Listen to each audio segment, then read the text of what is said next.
সকাল থেকে আবার আমির সাহেব মিছিলের ঘোষণা দিয়েছেন, এখন সবার মন মিছিলের দিকে। এজন্য আমি সংক্ষেপে কয়েকটি কথা বলতে চাই।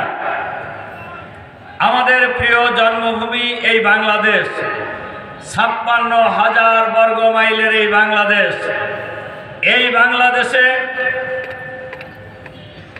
দেশ স্বাধীনতা লাভের পরে এ পর্যন্ত যারা শাসন করেছেন, বিশেষ করে 5ই আগস্টের আগ পর্যন্ত যারা শাসন করেছেন, প্রকৃত অর্থে স্বাধীনতার স্বপ্নসার, স্বাধীনতার সুফল এখনো বাংলাদেশের মানুষ পায় নাই।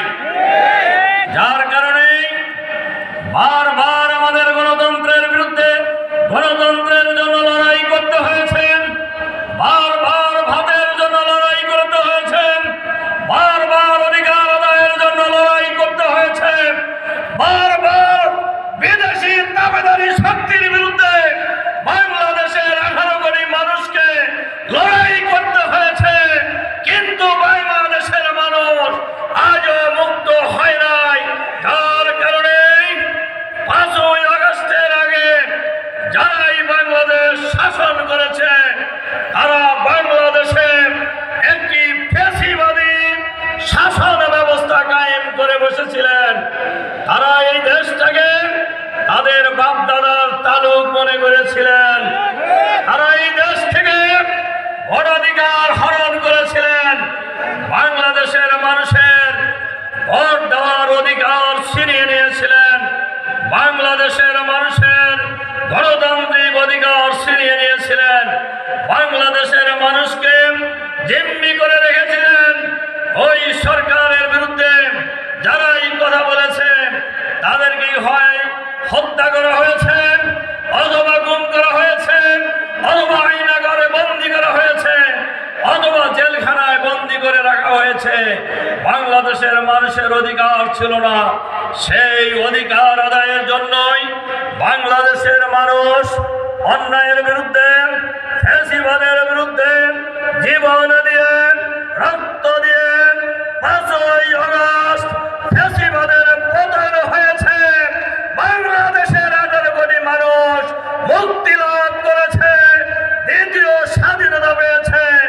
আমরা নতুন বাংলাদেশ পেয়েছি।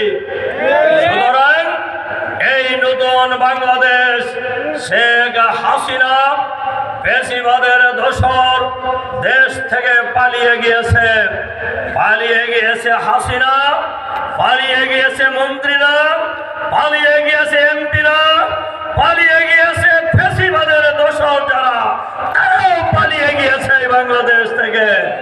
বাংলাদেশ এখন ফ্যাসিবাদ মুক্ত বাংলাদেশ। বাংলাদেশের মানুষ এখন স্বাধীনতা লাভ করেছে। বাংলাদেশের মানুষ এখন নতুন বাংলাদেশ পেয়েছে। এই নতুন বাংলাদেশে মাঝে মধ্যেই ঠুস করে ঢুকে পড়ার, ঠুস করে ভাষণ দেওয়ার, সব জায়গায় পালিয়ে যাওয়ার পর আমরা পরিষ্কারভাবে বলতে চাই, শেখ হাসিনা এবং তাদের দোসরদের আর ফিরে আসার কোনো সম্ভাবনা নেই। ফিরে আসবে আসামি হয়ে, ট্রাইব্যুনালে হাজিরা দিতে, ফাঁসির মঞ্চে যাওয়ার জন্য আসতে হবে। এর বাইরে আসার কোনো আর সুযোগ নেই। কাজেই এই কথা শুনে যারা বাংলাদেশে উকিঝুঁকি মারেন, আমি বলবো উকিঝুঁকি না মারাই ভালো। যারাই উকিঝুঁকি মারবেন তারাই বিপদে পড়বেন।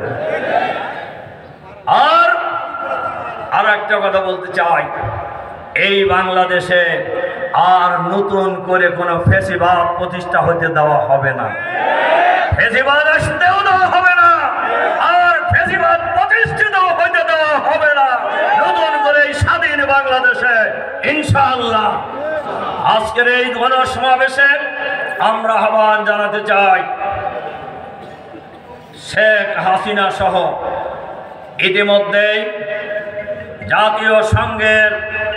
জাতিসংঘের এই গণহত্যার প্রতিবেদন প্রকাশিত হয়েছে। আপনারা দেখেছেন।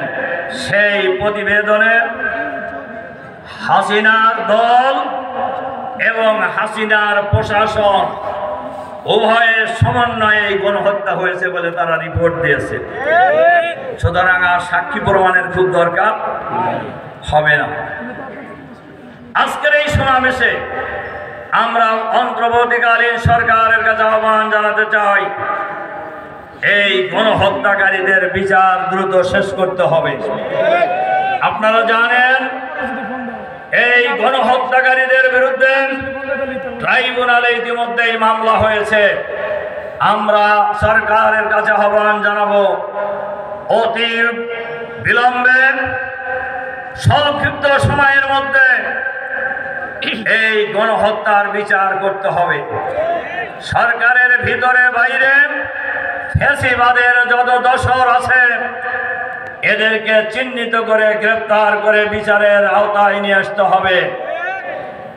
3, নতুন ভোটার তালিকা করে ভোট নিতে হবে। প্রয়োজনীয় সংস্কার করে ফ্রি ফেয়ার ক্রেডিবল নিরপেক্ষ গ্রহণযোগ্য নির্বাচনের ব্যবস্থা করতে হবে। যেন তেন প্রকারের নির্বাচন বাংলাদেশের মানুষ মানবে না। কাজে আমরা বলছি, আমি গতকালকে নরসিংদীর লক্ষাধিক লোকের মিটিংয়ে বলেছি, আমরা নির্বাচন কমিশনকে প্রশ্ন করেছি, কোনো উত্তর ওনারা দিতে পারেন নাই।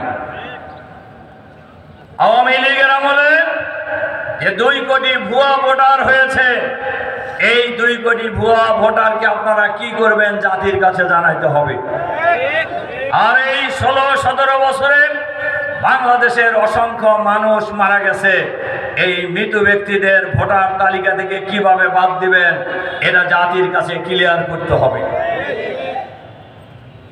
এর সহজ উপায় হলো নতুন ফ্রেশ ভোটার তালিকা করে ভোট নেওয়া। তাহলে অটোমেটিক্যালি ভুয়া ভোটার বাদ পড়ে যাবে, যারা মৃত্যুবরণ করেছেন তারা বাদ পড়ে যাবে, আর নতুন যারা ভোটার হওয়ার যোগ্যতা অর্জন করেছেন 8 সালের জানুয়ারি মাসের আগেই যাদের জন্ম তারা সবাই ভোটার হতে পারবে। ভালো করে শুনে যান, 8 সালের জানুয়ারি মাসের আগে যাদের জন্ম তারা সবাই ভোটার হতে পারবে। এই দেশের যারা জন্মগ্রহণ করেছেন তারা সবাই ভোটার হতে পারবে।